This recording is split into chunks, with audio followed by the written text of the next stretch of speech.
Let's bring in ABC News investigative reporter Katherine Faulders and former FBI agent and ABC News contributor Brad Garrett with more on this.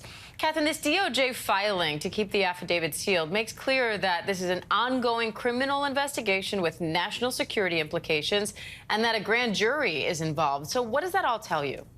Well, look, a grand jury, this is DOJ confirming parts of this on the record, but it's important to note here that this has been an ongoing investigation for a few months. We reported back in May that a grand jury was looking into Trump's handling of classified information. So a lot leading up to this search warrant at Mar-a-Lago.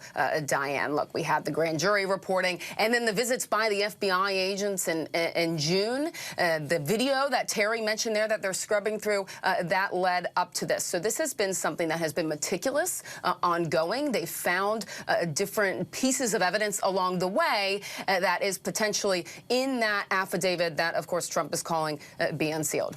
Brad, this filing also shows that the government already has intended witnesses whose identities federal prosecutors want to protect. So what does that tell you about where this case is and what happens if those identities are revealed?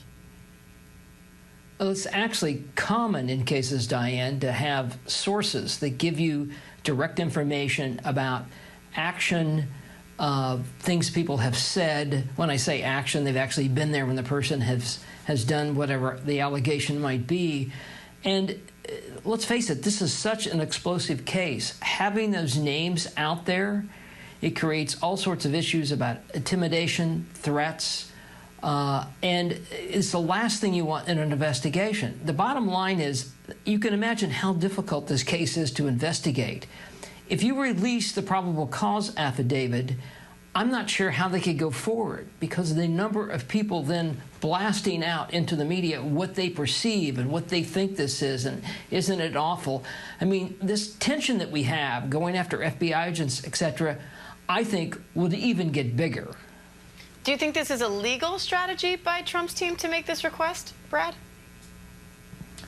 No, I think what it is that he wants it out there so he can start intimidating, or people around him can. I mean, it's sort of, I've seen it happen even in low-profile cases. All the murders I've worked, we were so careful about protecting sources because we knew in those cases the shooter would go after the witness and kill them, and it has happened, obviously, in a number of cases. Here, I think, intimidation would just be off the charts and trying to discredit the person that the government is ultimately using.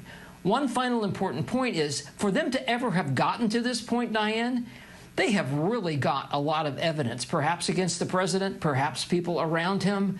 This was no shallow attempt with this search warrant. And Brad, quickly, there are also congressional requests to the Justice Department for these search documents. Do you think the DOJ will and should hand them over to Congress?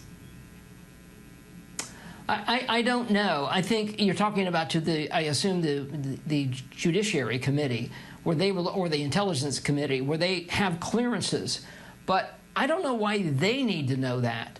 Can the Director of National Intelligence provide them a summary and a damage control? I think that's certainly appropriate. All right, Katherine Faulders, Brad Garrett, thank you both.